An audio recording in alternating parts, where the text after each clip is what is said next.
The average American household spent over $1,600 on electricity last year. And across Europe right now, millions of homeowners have found a way to cut that number nearly in half, using equipment you can buy on Amazon, install in a weekend, and own outright.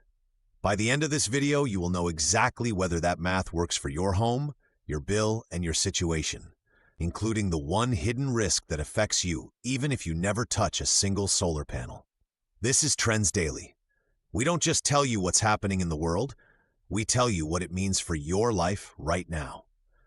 Today, something is happening in European energy markets that has a direct, calculable effect on your electricity bill, whether you act on it or not. We're going to walk through 4 things.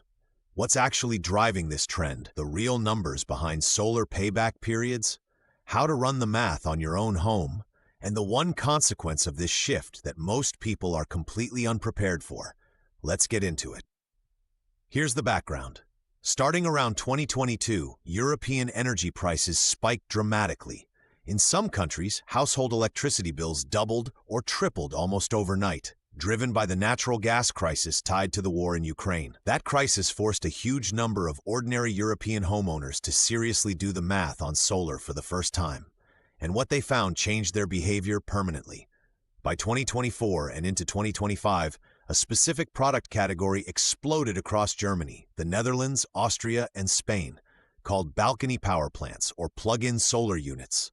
These are small, modular solar setups, typically 1 to 4 panels, that plug directly into a standard household outlet and immediately start offsetting your grid consumption. No complex installation, no contractor required in most cases, just panels, an inverter, and a wall socket. Germany alone had over 700,000 of these registered by mid-2024, with numbers still climbing. The trend has since spread, and it's starting to reach American consumers too. But the real story isn't the gadget. It's the financial logic behind it, and that logic applies to your bill right now. So the first thing to understand is why this is happening in 2025 specifically, and not 10 years ago. The answer comes down to 3 converging forces, and all 3 of them affect American households too. First, solar hardware costs have collapsed. The price per watt of solar panels has dropped roughly 90% over the last 15 years. A system that would have cost a European homeowner $30,000 in 2010 might cost $6,000 to $8,000 today. Second, electricity prices have gone up, sharply and repeatedly. In the U.S., the average retail electricity rate has increased roughly 30% in the past 5 years alone, according to the U.S. Energy Information Administration. That's not a rounding error. That's a structural shift. When your bill keeps going up and the equipment to escape it keeps getting cheaper, at some point the math flips, and you cross what analysts call the grid parity threshold, the point where generating your own power becomes cheaper than buying it. Third, the technology has gotten dramatically simpler. Modern solar systems, especially the smaller modular ones popularized in Europe, are designed for non-experts. The barrier used to be technical. Now it's mostly just awareness. Here's the direct implication for you. If your electricity rate is above 12 cents per kilowatt hour, and the U.S. national average is now around 16 cents, you are already past the grid parity threshold in most of the country. That means solar is no longer a someday calculation. It's a right now calculation.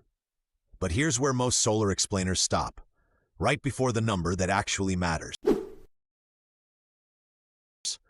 What is the real payback period? Not the optimistic marketing version, the honest one. Let's run the numbers, and we're going to do this for a real average American household, not a best-case solar marketing scenario. The average U.S. home uses about 10,500 kilowatt-hours of electricity per year, according to the EIA. At 16 cents per kilowatt-hour, that's roughly $1,680 per year in electricity costs. A properly sized residential solar system, typically 6 to 8 kilowatts, costs between $15,000 and $20,000 before incentives. But here's what changes the math dramatically. The federal investment tax credit, currently at 30% through 2032 under the Inflation Reduction Act, takes $4,500 to $6,000 straight off that cost. So your real out-of-pocket number drops to roughly $10,500 to $14,000 for most homeowners. Now, a well-sized system in an average sunlight state, think the Midwest, Southeast, or anywhere that isn't Seattle, can cover 80 to 100% of your electricity needs. That means annual savings of $1,200 to $1,680. Divide your net cost by your annual savings and you get a payback period of roughly 7 to 10 years. After that, every year of electricity is essentially free for the remaining 15 to 20 years of the system's lifespan. That's $20,000 to $35,000 in avoided electricity costs over the life of the system, at today's rates. And if rates keep rising, which historical data strongly suggests they will, that number is higher. Now, the European plug-in balcony version is cheaper and faster. A 2-panel plug-in system costs roughly $400 to $800, generates about 600 to 800 kilowatt hours per year, and can save a European household $150 to $250 annually at their rates. Payback in 2 to 4 years. These are now available in the US too, though net metering rules vary by state, meaning how much credit your utility gives you for excess power you generate depends heavily on where you live. That's the variable you need to check first. Now here's the part that almost nobody talks about, and it's the part that affects you even if you never install a single panel. What happens to electricity prices when millions of people leave the grid? This is the insight that most solar coverage completely misses, and it has a direct financial consequence for people who stay on the traditional grid. It's called the utility death spiral, and it's already playing out in parts of Europe and in early adopter US states like California and Hawaii. Here's how it works. When a large number of homeowners install solar and reduce their grid consumption, utility companies collect less revenue. But their fixed costs, the infrastructure of poles, wires, transformers, maintenance, don't go down. They're spread over fewer customers. So to cover the same fixed costs, utilities raise rates on the remaining customers.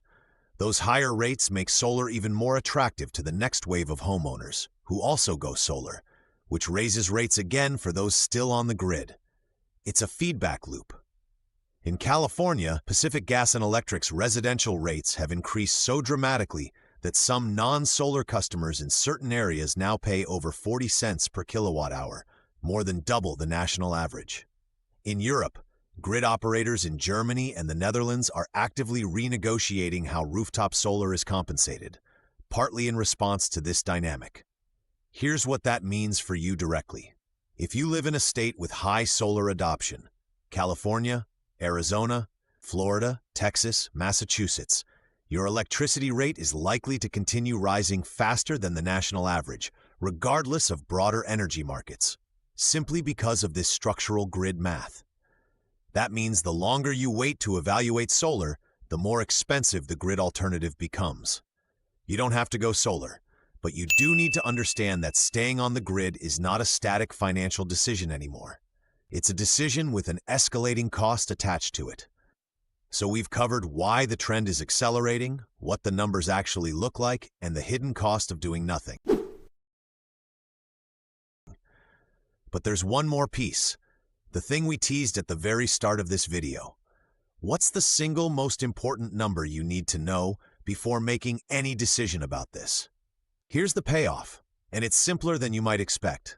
The single most important number on your electricity bill is your rate per kilowatt hour. Not your total bill, not your usage, your rate. Here's why that number is the key. It's the lever that controls everything else in the solar calculation. If your rate is under 10 cents per kilowatt hour, solar math is still borderline in most scenarios. You're in a low-cost energy state, likely in the South or parts of the Midwest. And while solar can still make sense, the payback period stretches to 12 or more years. If your rate is between 10 and 15 cents, you're in the sweet spot where solar pays back in 8 to 10 years and becomes increasingly attractive as rates rise. If your rate is above 15 cents, which now describes over half of American households, solar has a strong financial case, often with payback periods under 8 years when you factor in the federal tax credit. And if you're above 20 cents per kilowatt hour, which applies to states like Connecticut, Massachusetts, California, and Hawaii, the financial case for solar is exceptionally strong. You may be leaving thousands of dollars on the table every year you delay. Here's your concrete action step, and it takes about 4 minutes. Pull up your most recent electricity bill. Find the line that shows your rate per kilowatt hour. Sometimes it's listed as the energy charge. Type that number into Google along with your state and solar payback calculator. The National Renewable Energy Laboratory runs a free tool called PV Watts that will give you a customized estimate for your exact location. That's it. You don't have to commit to anything. You just need to know your number. Because right now, across Europe and increasingly across the US, the people who are getting ahead of their energy costs aren't the ones with the most money. They're the ones who ran the math first. And now you have everything you need to do the same. Before you go, we want to know where you actually stand on this. Drop your state and your approximate electricity rate per kilowatt hour in the comments right now. Even if you don't know it yet, go check your bill and come back. It takes 60 seconds. We're going to look at the responses and do a follow-up breakdown on which states have the strongest and weakest solar case right now. Your comment directly shapes what we cover next. If this breakdown gave you something useful, a number, a framework, an action step you didn't have before, subscribe to Trends Daily. This is what we do every single time. We take something happening in the world right now and translate it into the direct financial or personal consequence for you. No filler, no both sides hedging, just the implication, stated clearly. Next up, we're covering the shift happening in the used car market right now.